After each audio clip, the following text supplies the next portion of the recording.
People have no idea how fragile society is, at least not until the day comes that they suffer a systemic cascading failure of infrastructure. And I recently saw a very interesting video on YouTube, no less. It was called Civil War II, Who Will Win? I think that was the title. It was by a guy named Mark something. I think his channel name is Mark My Words. I forgot his last name. It's Mark something. It's a really good video. You should watch it, Civil War II. What the video pointed out is that in a civil war, the left, the anti-America forces, are really clustered in very small geographic areas, mainly liberal cities. And these cities include Los Angeles and Austin, Texas, and Chicago, and so on. And these liberal cities are all subject to systemic failures, very rapid failures, because liberal cities, like any cities, I guess, run on all these inputs. The inputs are artificial. In other words, they don't come from inside the city itself. They have to come from outside the city. And they include fuel. The average city would collapse overnight without fuel deliveries. Gasoline, diesel, electricity, water, and food. And if you just count those four, even though there are other essentials, but if you just count those four, as this video explained, that's how you take down a city in a civil war, is you simply disrupt those four things. Now, I'm not advocating any kind of disruption. I'm not calling for any specific action. But as a journalist and an investigative journalist, I am interested in analysis that's been done by so-called red teams of military intelligence in the United States. They do red team kind of analyses that look at enemies and how enemies might take down U.S. cities. And, let's say if the Russians tried to invade America, how would they try to take down a city? Or if the Chinese were trying to invade America, or if there were a civil war, and let's say the traitors of America, the radical left-wing, seditious, treasonous traitors, were maybe the pro-America patriots were in the process of trying to defeat the traitors and stop the treason. How might they take down a city? And the answer shocked me because, as Mark explained in this video, it's way easier than you might imagine. And I think part of that is because modern society today is so complex and there's so many logistics dependencies that every city is kind of on the verge of self-collapsing even on a good day. The criminal element is out of control. The police can barely keep order, Sometimes the power grid doesn't work or it's overloaded. There are problems with water supplies. There are problems with food deliveries. Sometimes there are disruptions and so on. So the average city is just barely sustainable right now. If you add into that some kind of deliberate effort to intervene in the inputs of the city, i.e. fuel, food, electricity, and water, then you come to realize how quickly and how easily a city can be taken down and thrust into chaos. Now, as this video mentions, taking down a city like that, it's something that Navy SEALs have been trained to do. And it's been done by special forces, including Navy SEALs operators overseas and other arenas of warfare. You take down an enemy city using asymmetric warfare. And the way they do that, as described in this video, is, for example, they might shoot out the transformers in a power substation located outside the city. And in a military scenario, in a war scenario, that can be accomplished from quite a long distance, even a couple thousand yards away.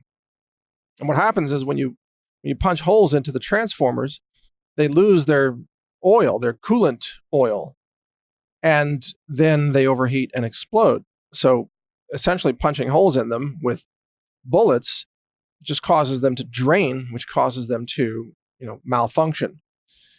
And what happens is then the replacement time, the larger the equipment, the longer the replacement time is.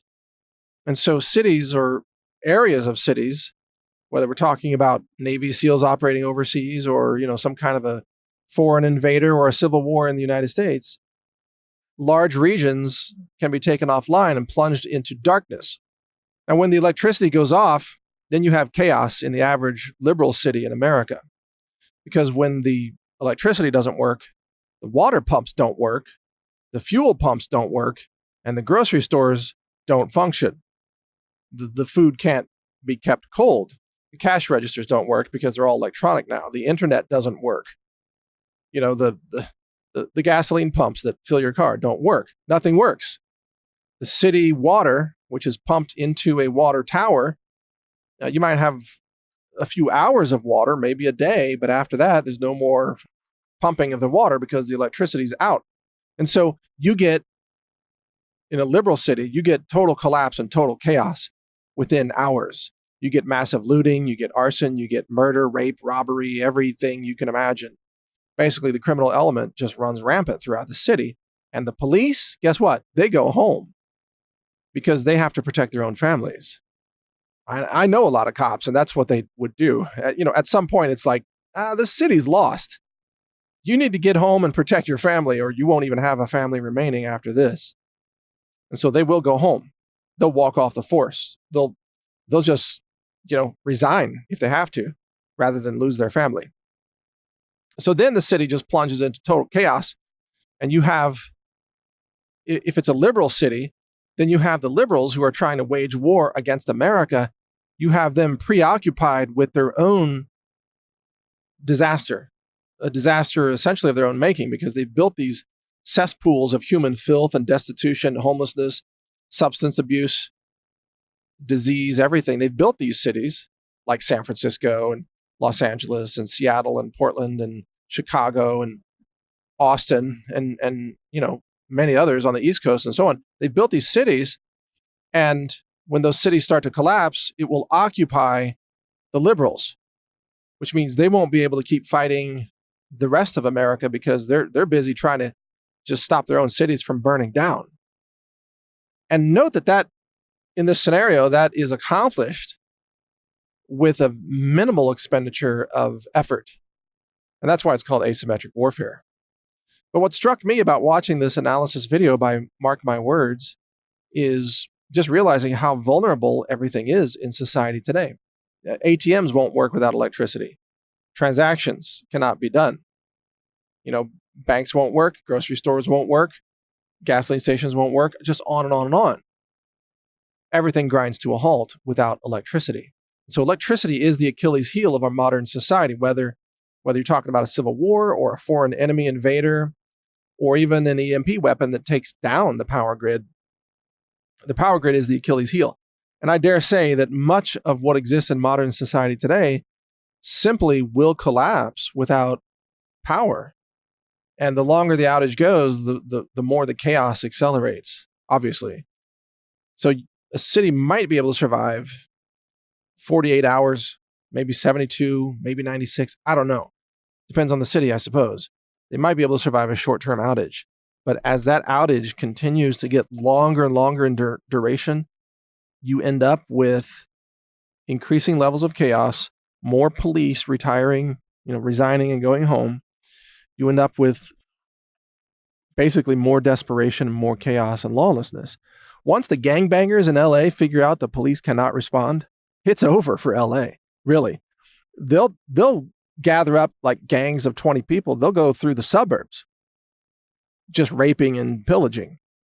Trust me, if you didn't know that gangbangers would do that, then you need to watch maybe some documentaries about drug dealers in LA, because the only thing holding them back right now is the idea that they might get shot. So if they can find a gun-free zone and the police have all gone home, then these gangbangers are just going to rape and pillage their way across every upper-class neighborhood that they can find. There's no stopping them at that point. And especially in these liberal cities, people are disarmed. They don't believe in guns. Well, guess what? The gangbangers do. They've got AKs and ARs and hand cannons and shotguns, everything. They're going to come in and just take over. And they won't be able to be stopped. And frankly, a lot of if it's a civil war scenario, a lot of the patriots of America, they're not going to go in and try to rescue some liberal city. They're just going to, stand back and watch it burn, because, why would you want to risk your life to save a bunch of traitors? So those cities will burn themselves out. Those cities will collapse themselves. That's the truth, in this scenario. So some things to think about. I want you to be safe. I want everybody to be safe. And I want you to stay informed. We've got a couple of websites on this. Of course, survival.news is one of them. Definitely check it out. You'll learn a lot there. I also publish collapse.news, which just focuses on societal collapse. It's very informative. And, I pray for safety of everyone. I don't want to see a civil war. I don't want to see violence.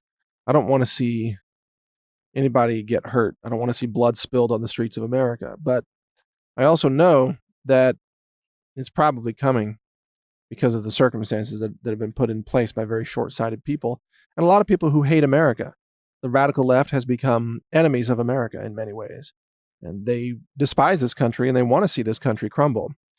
Wouldn't it be ironic if instead their cities burned to the ground and the rest of America was just fine? That would be a scenario that sort of the left has brought upon itself. We'll have to watch and see what happens, but thank you for listening. This is Mike Adams here. You can hear more of my podcast at brighteon.com. That's the word bright, E-O-N, brighteon.com. Thanks for listening.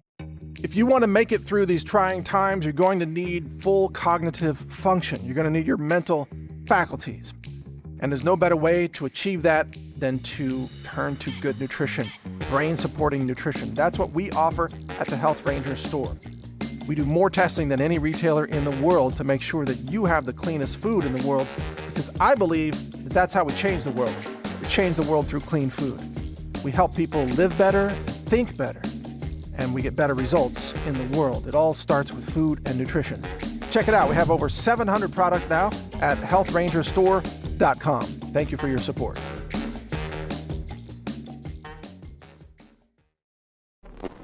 Thank you for watching. If you want to support our mission, visit us at healthrangerstore.com for the world's largest selection of lab-verified superfood and nutritional products for healthy living.